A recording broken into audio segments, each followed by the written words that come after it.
आम परिवार समस्त सदस्य को जत्न नियंती। से सबुदिन सकाळे आगे उठती और ठाकुर पूजा करती।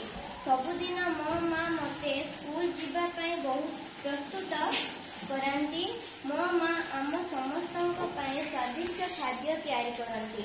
मो माँ बहुत परिश्रमी महिला अटंती।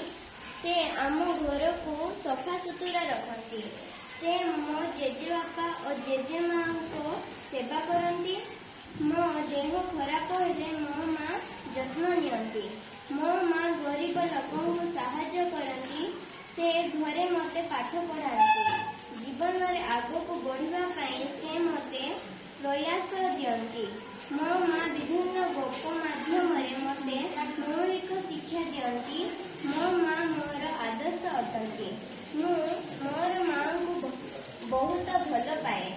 मु भगवान को धन्यवाद देउछि जे से मते दुनिया सबुठारु भल माँ देइछंती। धन्यवाद।